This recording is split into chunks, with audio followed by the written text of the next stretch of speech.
we got to talk about Miami, Ohio, dude. They're Definitely. incredible. They are Definitely. absolutely incredible. I believe they're sitting at 25-0 right now, which is just That's ridiculous. right. Yep.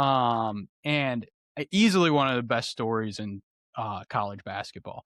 I mean, staying undefeated this long, like, when's the last time this has happened? It's kind of wild. Yeah, I think they said it was the best start for a MAC team ever, like since the founding of the MAC. So it's like unprecedented for this conference, right? We mid majors, as you know well, have definitely some like household names for who makes the tournament. Miami, Ohio is not one of them, right? They have a nice history with a couple Sweet 16 runs, especially when Wally Zerbiak was there in the 90s. But it hasn't been something they put together, every 5 years, every 4 years, like some other mid majors that people might know from filling out their bracket. Right? This is very new. It's very new to everybody, including people on Miami's campus. So it's super cool to see. Obviously, they're getting poked for their, low strength of schedule, but you got to play the teams in front of you, right? And if you beat all of them, can't really judge you. So I think that for Miami, right, take care of business, win the MAC, right?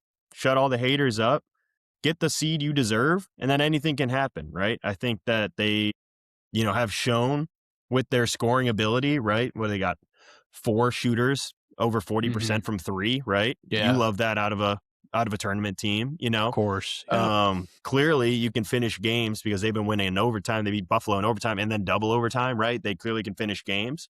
So, let's show it, right? Take it off paper and put it on that March Madness screen. You deserve it. So I really like this team. I think that Byers and Suter are, a really balanced guard format in terms of defense and offense, but can't tell you what they look like against a Big Ten team. So it's going to be very interesting to see how they perform. Interested to see like where you might rank them early in like your bracketology or kind of who you'd want to see them face.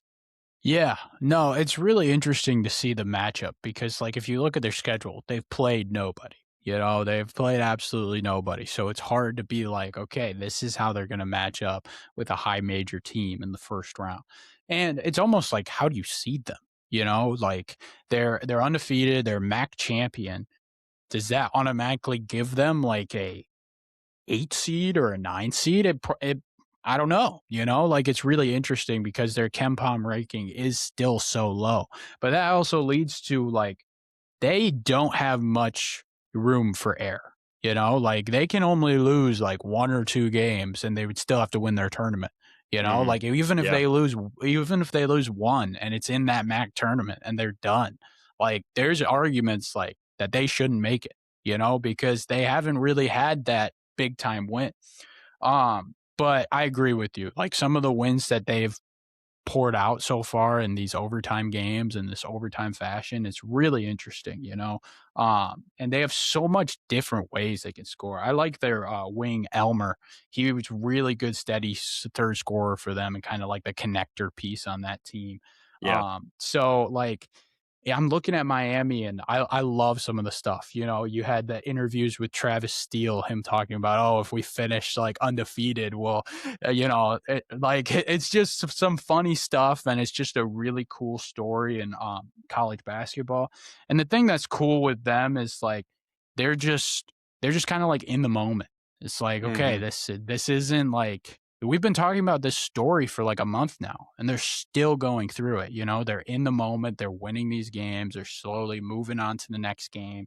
And those are the teams that you tend to trust. You tend to trust, and as they just keep improving. And then, I listened to Steele on an interview with Rothstein, and he was like, control what you can control, and just try to peak Mm-hmm. at the right time. That's what he wanted to do.